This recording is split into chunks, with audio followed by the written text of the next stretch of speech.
Hello, in this video I'll show you what could be one of the causes if you have a problem with the cigarette lighter on your Opel Corsa D. One of the causes could be a blown fuse, so here in the video we'll show you the location of the fuse for the cigarette lighter. Before I show you the location of the fuses, first I'll show you how to test the fuses, if they're good or bad. I'll show you how to test the fuses using a multimeter and a test light. First I'll show you how to test the fuses with the test light. For this purpose we need to turn the ignition on.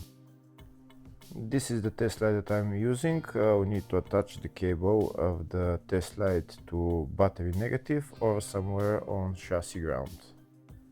Then we're going to start testing the fuses with the test light. On the fuses there is two pins, you can see them right there before the 30 and after the 30 there's two pins where we touch them with the test light, and if both pins light up, that means the fuse is good. If only one pin lights up, that means the fuse is bad. Sometimes none of the pins light up, that means that there is no power going to that fuse. Next I'll show you how to test the fuses with a multimeter. This is what the fuse looks like. You can see that contact in the middle that is connecting to the two pins. This is the contact that shows if the fuse is good or bad. If the contact is burnt, that means the fuse is bad. If it's if it's connected, that means it's good. When we test the fuses, we should measure resistance with the multimeter. So when we turn the multimeter on, we should turn it to 20k ohms. When measuring the fuses, the resistance should be very close to zero. We'll start now testing each fuse. First, we'll touch both cables together of the multimeter just to see if it measures resistance. You can see there is no resistance in the cables, but it measures 0 ohms. Now we'll start measuring the first fuse, and we'll see what will show. It's showing 0 ohms, so that means this fuse is good.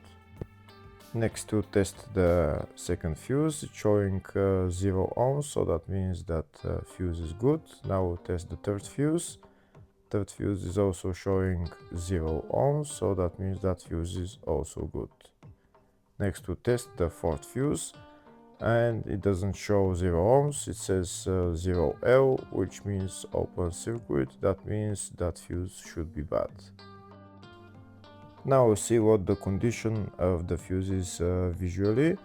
We can see that contact in the middle that's connecting to the two pins is broken, so that's why it's showing open circuit. That means the fuse is bad, so it needs to be replaced.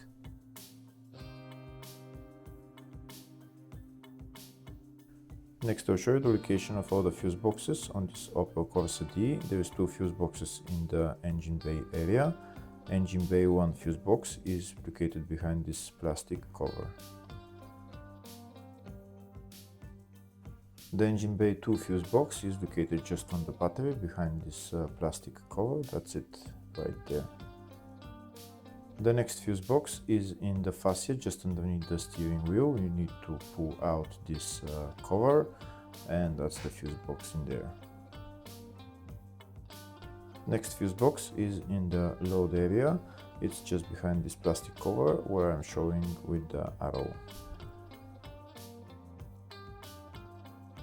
Next I'll show you a diagram of all the fuse boxes on this Opel Corsa D. There is two fuse boxes for the engine bay area. One of them is for the up to 2007 model and one is for after 2007.